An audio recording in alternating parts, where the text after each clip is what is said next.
I'm Marshall Shannon with Ministry Design Concepts, and this tutorial webinar is brought to you by Ministry Design Training, and our desire is to be able today to give you a support document tutorial on site selection. So if you're fixing to buy additional land adjacent to your current property, or perhaps you're going to multi-site and buy a piece of land to be one church in two locations, or you're relocating your ministry entirely to another piece of ground for one reason or another, this tutorial is for you. In doing this, we want you to understand the documents that we've given to you, and we provided four for you. The one that you're looking at on your screen is 9 pages long, and it takes both the technical concerns that the industry professionals like civil engineers and others have given about when a church goes to consider buying a piece of land. What questions do they need to be asking? What information do they need to confirm? And how do they vet or compare? But how do you vet a property, screen it, put it through a sieve, build a framework? And so this is the long document. The document behind this one is 4 pages long, and it is just the technical, and it's a summary of 4 pages of questions. And so I'm trying to give you workable documents. The third document is a 1-pager, and it takes basically the 23, 24 questionable concerns and questions and informs this first document into 24 questions on 1 sheet of paper. And the fourth document we provided for you is a comparison of all the bullet points that we're going to go through on this 9-pager into a chart so you can compare 4 to 5 properties and grade them. So it's a tool to help you compare multiple properties that you are considering to purchase, to help you weed out the ones you know you shouldn't do and narrow it down to the ones you believe God would have for you. And so they're tools. This is a tutorial of the tools that we're giving you that go along with the webinar videos that we've produced for you. Here's the first one, and as I said, it is 9 pages long. And so what you can see is that we have provided this document to ask you one question after another. Master planning your ministry is first. You need to have a ministry master plan with all the parts, the personnel, your staff, the place where you're doing ministry, the procedures that guide your ministry, the policies that protect your ministry, the price, the cost of everything you're doing. We've got that in our new development webinar that we do. It's just one thing after another to put together for your entire ministry, because you're going to move your ministry, which is more than just sticks and bricks and chairs and furniture and equipment and people. It is your whole ministry design put together that you're moving on to the new piece of property. So you want to have that in order so you can find a piece of ground that matches you and your ministry design. So, questions for you. Future site development. Will the site provide sufficient room for future expansion of your facilities and outdoor activities? What is the bandwidth of the property? Does it match the bandwidth of your ministry? By bandwidth, I mean the capacity and the capability of the property and your ministry. You need to marry those two together. You don't want to buy a piece of land and your vision for your property is to build 6 more times with outdoor activity areas, and you come to find out that you don't have enough parking to grow your church to X number of people, even at one time on the property, that in some way it prohibits you from being able to move your ministry forward. You need to know this before you buy the land. It is imperative that you tie together the full bandwidth of your ministry and the property's bandwidth. What about traffic flow? Now, when I talk about this, I'm talking about the traffic flow going past your property. You can get free advertisement, but you want to talk to the DOT, Department of Transportation.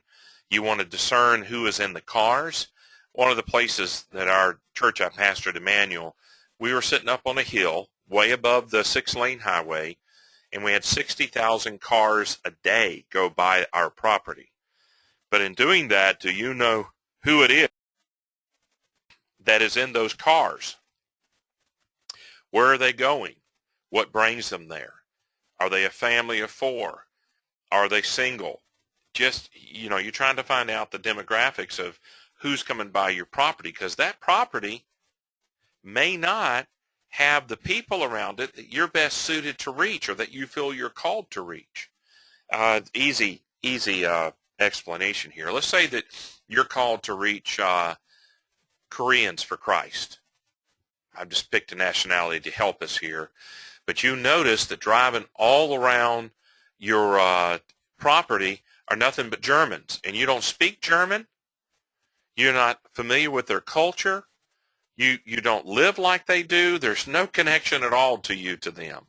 And you feel like you're called to reach Koreans for Christ, and so Asians, and you're looking at Europeans and Asians, and there's a difference in the culture and how you reach them and so forth, and that's painting with a broad brush. But you got my point?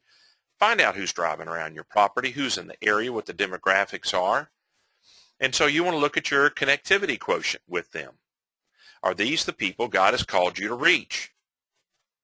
Now, frontage.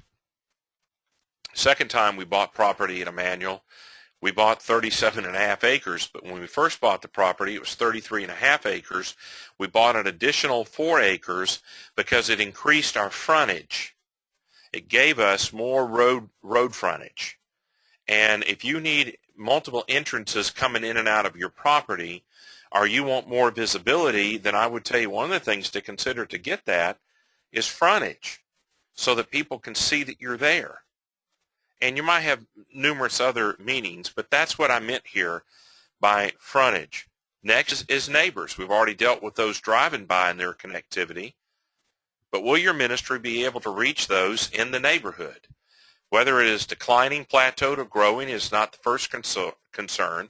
The souls that are there is the first concern. God may call you to plant a church in an area that is not thriving, but he has a purpose for you being there. Is that location where that property is that you're considering going to help you achieve your calling? So you look at all the dynamics of that. What are the people that you're called to reach? Think of your surroundings. What about the future values or the zoning or the architectural review boards that are there? Your neighbors. How is that land going to fit in what God has called you to do? Noise pollution. You may not think much about this, but I can tell you on Sunday morning, if you've got a live concert area that also does live concerts Sunday morning, and they've got their speaker system set up and all the traffic coming in on your road, and you're trying to worship in your auditorium, and the beat of a concert is going on and vibrating through your brick walls and your windows and your seats, you better figure out what the noise pollution is. Now, I just gave you an extreme situation that you'd have to investigate, but so you can see why we put this here, is trains, planes, and diesel trucks can be an interruption on Sunday mornings. Recreational facilities, amusement parks, dirt bike trails, and other similar activities. Music arenas, concert halls, businesses and manufacturers can produce loud noises. Ball fields with the speaker systems and all the things that go on with ball games. You need to know what's close to you and if it's going to interfere with your ministry. Other pollutions.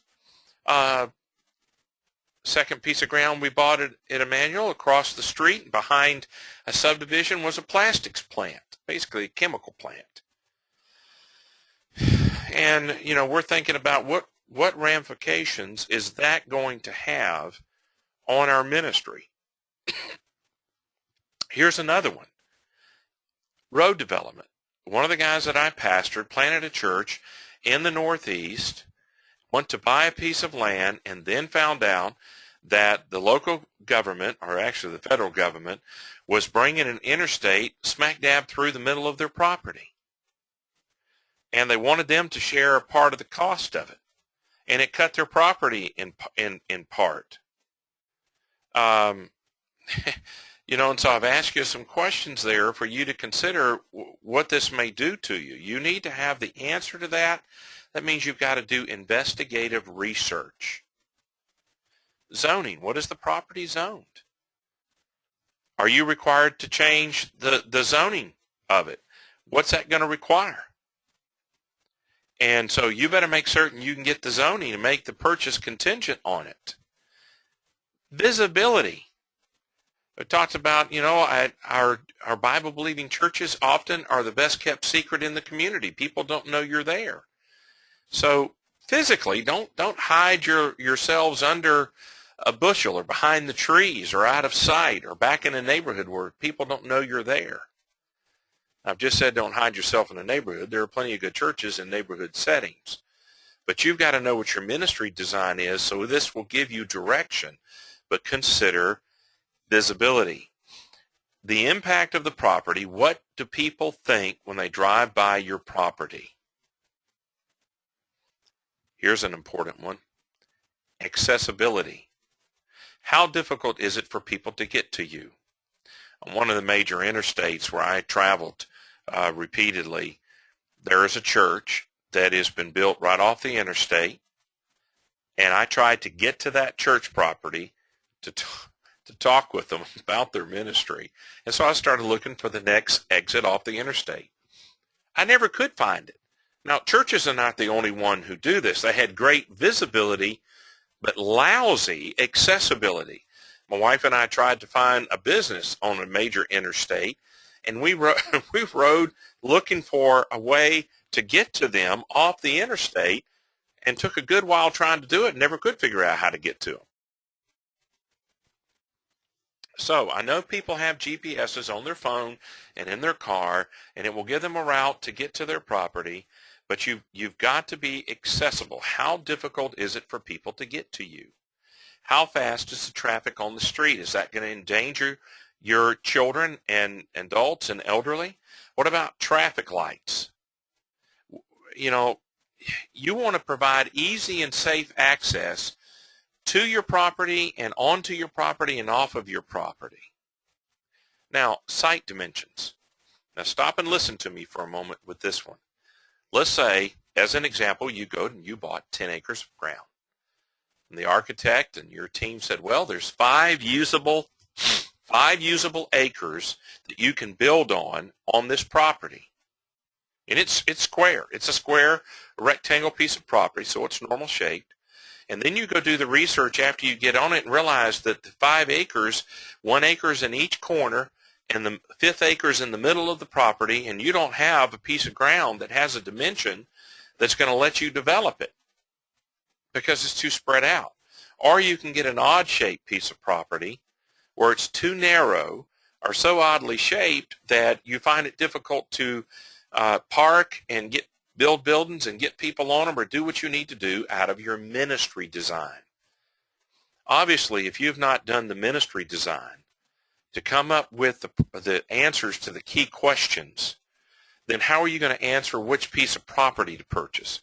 Topography. I mentioned to you that in Emmanuel, the first piece of property we purchased had 40 feet of difference in the elevation of the property from the highest point to the lowest point.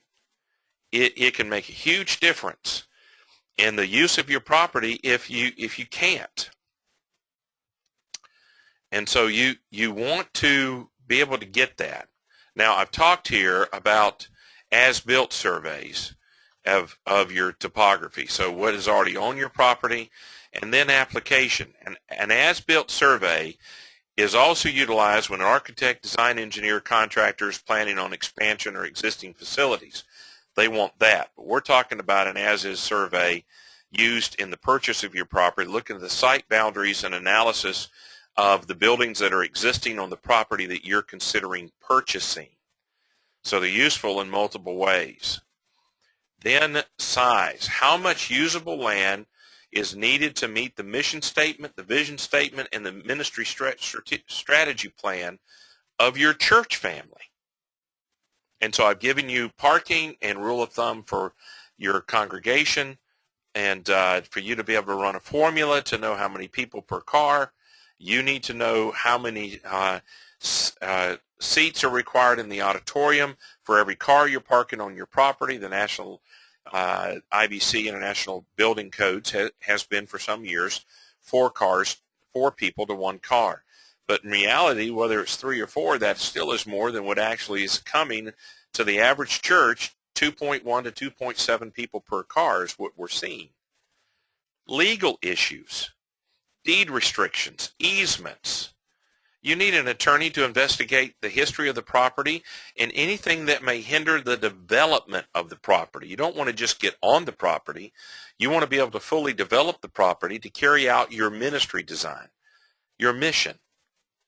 Utility availability.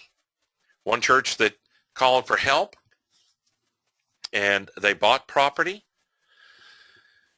and then they went ahead and bought the property. They could put a well on the property for thousands of dollars, or they could bring the water to the property, the utility to the property, I believe it was the water, and it was going to cost them more than half of what they paid for the property.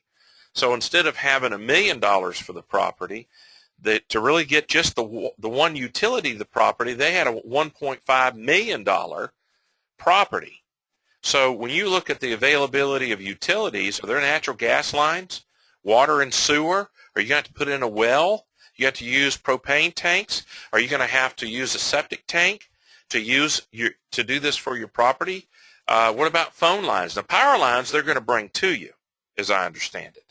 But you better look at the cost of bringing. Another church that I was working with had to bring water line to get off a well if they were going to build a 3rd time on their property. Well, it was so much a linear foot to bring the water and utilities to them, and it amounted to a couple $100,000 that they had to include in their budget to build the next building. To my knowledge, they never got it built. Environmental issues, chemical spills, protected species. Other things that may hit you is environmental issues, the history of the land. Do you want to get on the land and find out that it was a nuclear dumping station? I'm kidding. You're probably not going to find that. But it had been a landfill, or fuel storage tanks were there, or chemical plants had dumped there, or a meth lab. You better do some geotechnical tests and some soil samples and study some history of the property to see how it was used. Do your stewardship, due diligence, governmental restrictions. Investigate federal, state, and local plans to change anything that would affect your site. Is anything there going to hurt you? Roads and right-of-ways being some of them. Rezoning of your property. Limiting of what you can do on your property. Then there's soil conditions. Can't build a house on the sand. The wise man built this house on the rock. So you want to know what's underneath. Stormwater and flooding. Seen churches built in all kinds of situations, but put one where it can be flooded. You want to think through the property watershed and how, if it gets rid of the water correctly. Setback requirements. I told you in our first building at Emmanuel, we ended up slanting the building to face the road, and we got within the setback requirements. Before we could add on to that building, we had to get permission. It restricted us from years from adding on to the back of the building because it was in violation of the setback restrictions. So we had to build out the front. Eventually, God used it to move us off that property. Green space. Restrictions or requirements on the amount of green space. Sometimes it's by percentage. This means you can't pave or build on every square inch of your property.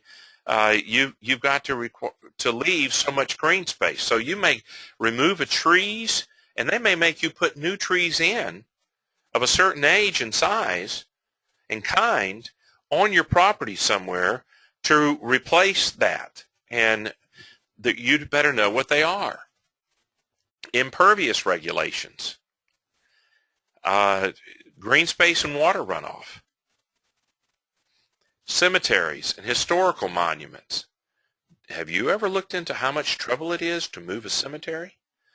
I was helping an architect friend of mine look at a church property, and the church had put a cemetery that was 100 years old in the middle of their property, and they couldn't build and expand because of the dimensions and size of that cemetery, and they were going to have to go back and get permission from everyone, the family of every person buried in that place, in order to move them. So my suggestion to you, church, if you're dead set on providing free cemetery plots, grave sites for your church family, your church members, that you buy a piece of ground off-site and do it. And there may be ramifications to that as well, instead of putting it where it limits you fulfilling your ministry design. Appraisal. How much is the market value? What is the tax value of the property? You want an official appraisal done along with a market value research analysis done. So is the property going to hold its value? When we bought property the second time, the 37.5 acres, it appraised 40% in just a matter of months when we bought it. It really helped us when we went to the bank to get our loan to build, because the property was worth more. We used it as collateral. It was less risk for the bank, for the lender. Development fees, government fees, local fees, federal fees, impact fees, turning lanes, deacceleration lanes, traffic lights along the sidewalks. They can make you put in sidewalks, fire hydrants, street lights. You can have building permits, tap fees, off-site improvement requirements, and other costs can be incurred. Better find out what the potential fees are. Property value. What's the estimated value for the future? Walk the site. A friend of mine that I went to college with, he and I met for lunch the other day, and he's a part of his church. He's a hiker and a camper and outdoor guy.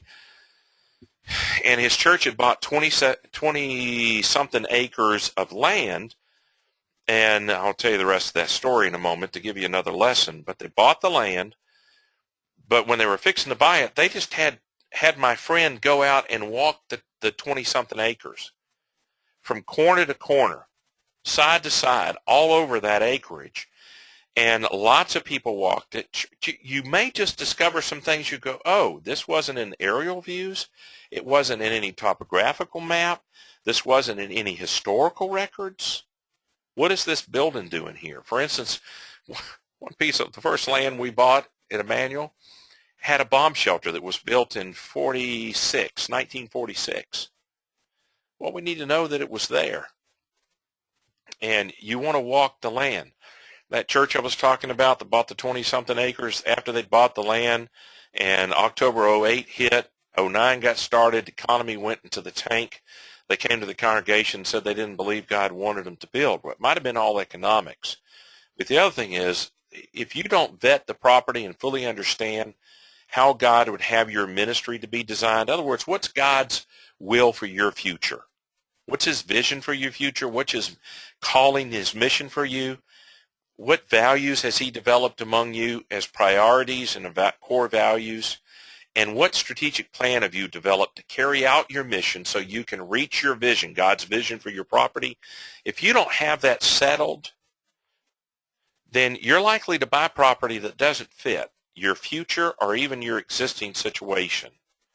What about the location of the property? You know, in real estate, what are the three most important things for a piece of property? Location, location, location. So you're looking at the demographics of the area, the psychographics of the area, the ecographics of the area. Are you landlocked? Is it close enough to your target audience and to the people that you already have? On and on and on you go. You're going to look at the location for utilities and codes and other existing property around you so that you don't buy something that doesn't fit you. From the price to the drainage to the beauty of the property. Guys, I looked at a piece of property. It's been years back that we looked at purchasing when I was at Emmanuel. 18 acres here in South Carolina. Beautiful farmland that had been used as for cattle property, just cattle out there grazing in the field. And from that property, you could see the Blue Ridge Mountains. Had a little lake on it. It was ideal, and they didn't want to sell the land, so we didn't get that land. Let me tell you something. If someone drove onto that property and they could see the mountains and the lake, it was just an oasis. What a campus that would have made for a church. I think they eventually built houses on it, subdivision. But you stop and look at the beauty of it, the safety of it, the activities, and all these different things, the usability of the property. Will any local zoning hurt you?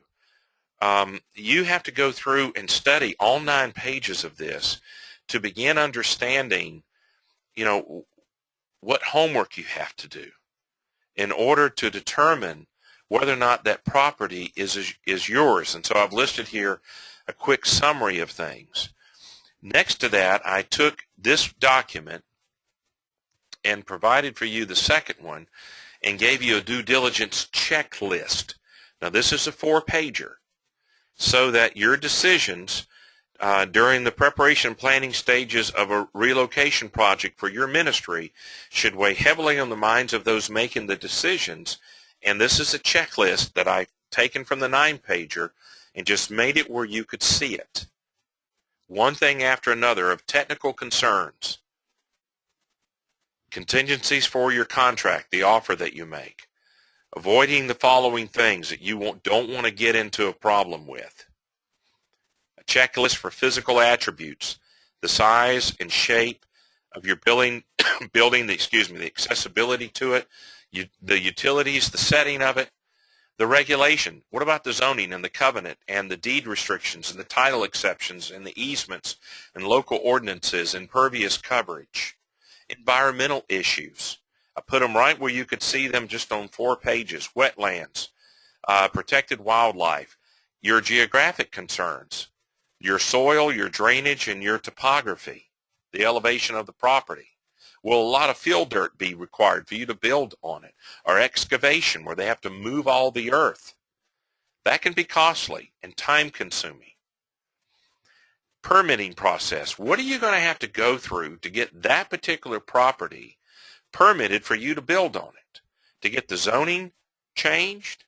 What public hearings? What impact fees? All of these things you've got to consider. So here is a compact checklist for you to help you.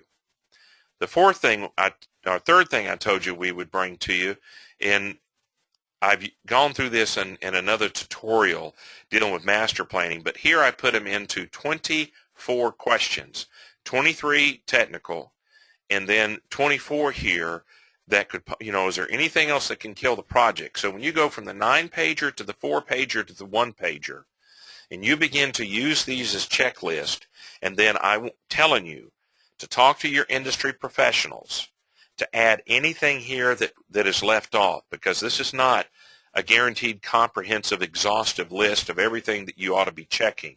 It is a pretty strong list that I have collected through the decades here to give to you, and I have borrowed brains of industry professionals I've worked with and worked for to put this document together to help you.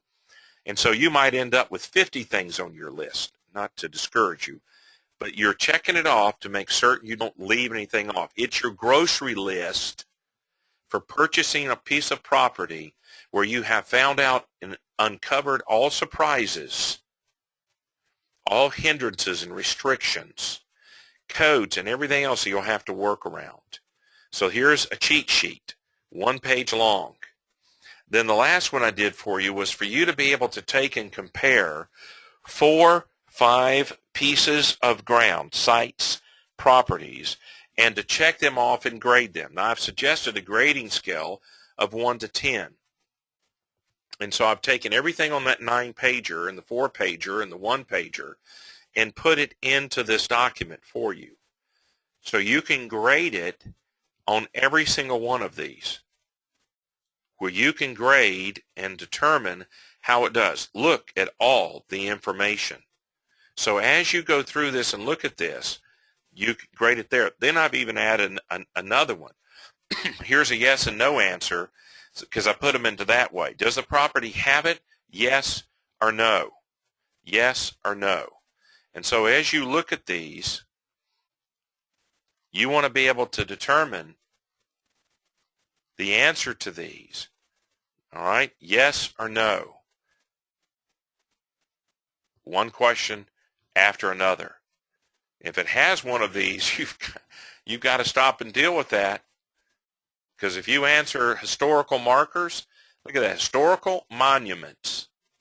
If it's on your property and you're not allowed to move it, and you have to give access to the public to come to it, you can't build over it, pave over it, probably. You've got to go find out. Cemeteries. So I've tried to put here everything that I could think of and find to make it as complete as I can. I trust this has been of help to you as a tutorial, that we've given you these documents with the video, securing the right property for your ministry, that you'll use these to further the cause of Christ by being a good steward of those things that have been entrusted to you. Well, I'm Marshall Shannon, your pre-construction navigator with Ministry Design Training, and we hope this has been a help to you.